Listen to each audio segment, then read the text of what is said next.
Sometimes you just gotta read your ex-husband text and go on about your day. Read! You purposely dragged the divorce until you had your third kid so that it could be born while this divorce dragged out, so that legally you didn't have to provide me with a DNA test because you know when that kid was conceived, we were separated and you were a one-night stand, and it's a strong possibility that kid is not mine. This happened in November and you told me in January. You got your period. If you have nothing to hide, give me my DNA test. I'm going to court to fight for it. Now listen, you know she wrong when the women are agreeing with the man. Give him the test. Why keep further complicating things? His doubts are valid. And this is why I feel like DNA testing should be mandatory if possible at birth. I don't know. I'm not seeing the point of not doing the DNA test. If you were separated, he has every right to request a DNA test. And then you got a woman here talking about, but if they were still having what sense does it make? He could have also requested a DNA test during the divorce and blah, blah, blah. I see a DNA test no different than checking a phone. The strongest opposition to paternity testing often comes from those who see it as a threat rather than a safeguard.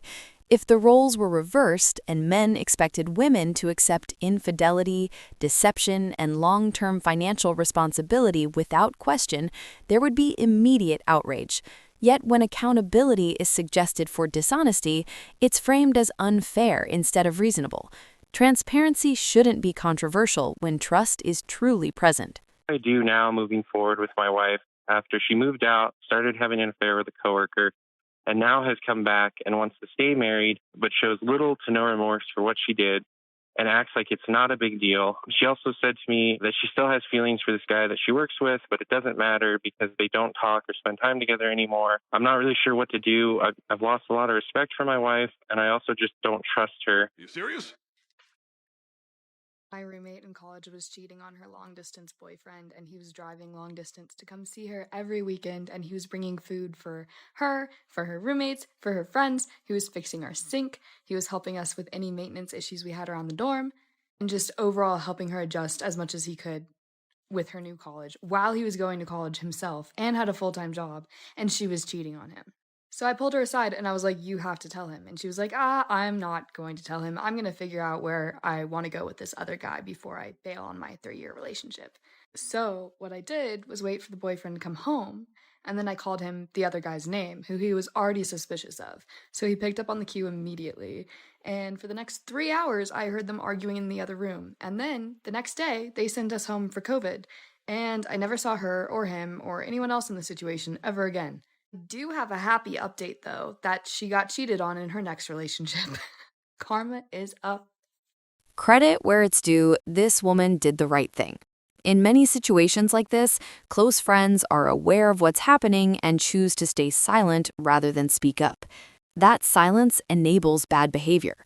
What's also notable is her open admission of moving on emotionally before ending the relationship, which raises the question of whether accountability followed or if the victim narrative came out once she was confronted. Homegirl told me she likes to humble men as soon as she meets them to kind of set the tone. And I said, well, what do you mean by that? And she said the last first date she went on, she walked up to the guy, said hello, and said, I wanted to let you know that I shaved for tonight. Of course, he was stunned and excited, but before he could say anything else, she said, but you will not be taking me home tonight. I wanted to let you know I shaved because if you first date up and I don't ever want to see you again, then I'm just going to call my ex when I leave. If you're a woman and you're the breadwinner, why the is he with the man? Isn't that the whole point of them? Ooh, now this could be fun.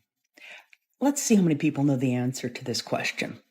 Which particular ism was just demonstrated in that video by the implication that a particular group of people's only purpose in a relationship is to fulfill the duties that have been stereotypically assigned to their particular gender?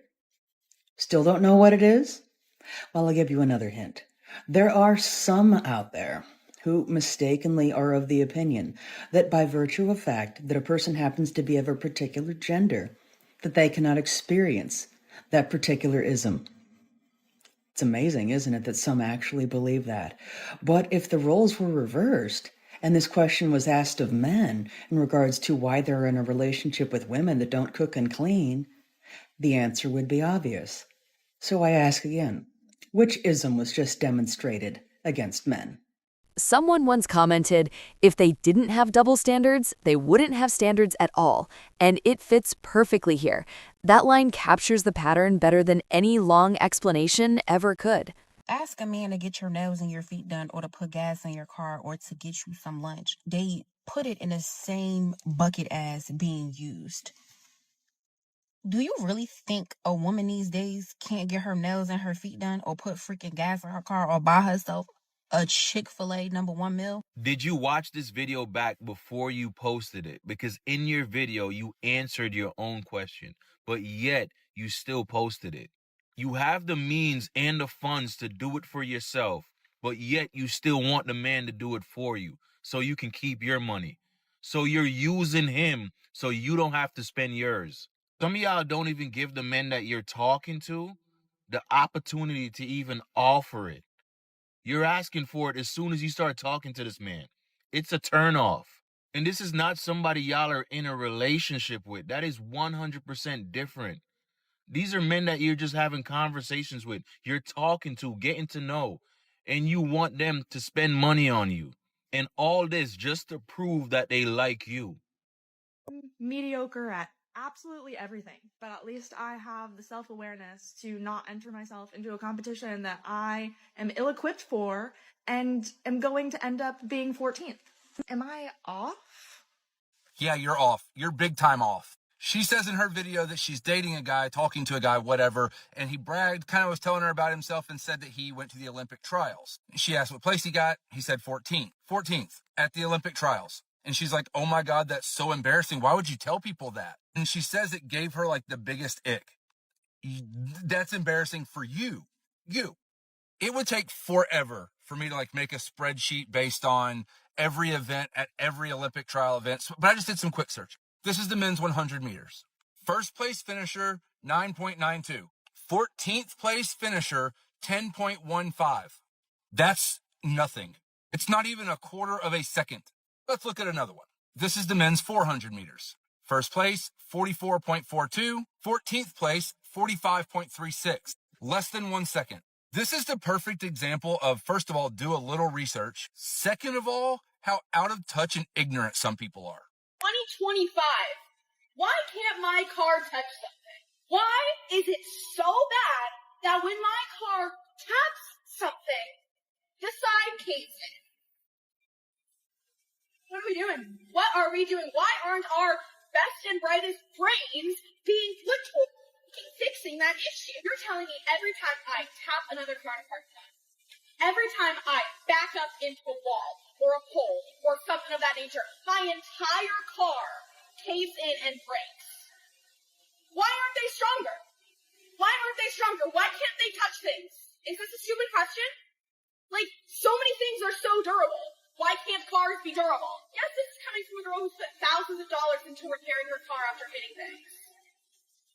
Why don't they make cars out of the same stuff they made, like, planes out of?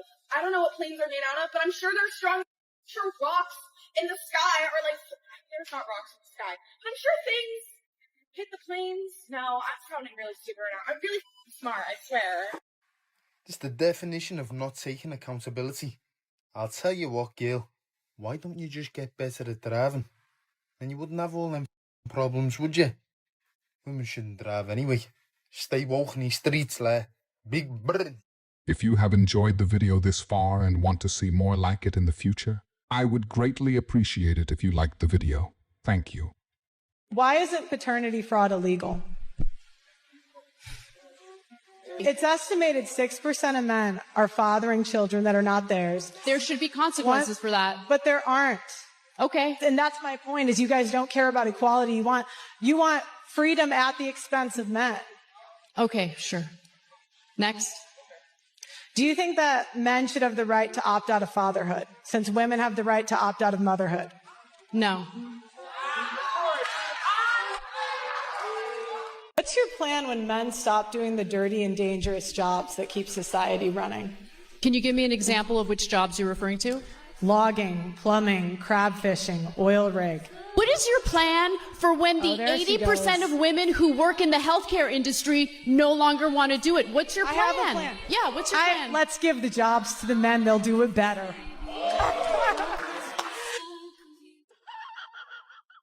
The idea that the woman should take 100% of the costs on herself without any help from her husband or ex-husband is ridiculous. How is that fair? Well, how is it fair that he doesn't get 50-50 custody? Are you guys equal or not? Yes, Equal. equality means that All you're right. both responsible 50 for raising the children, and that includes the so costs you should have of raising the equality, children. but not at the expense of men. 50-50 custody, no child support, no alimony. That's equality. You don't want Alimony equality. makes sense if You the want- woman was you a want- stay-at-home mother and doesn't have a source of income. How else would she take care of the kids following a divorce? By getting a job just like the men. If you've enjoyed the video so far and want to see more content like this in the future, I'd really appreciate your support by liking the video. Thank you.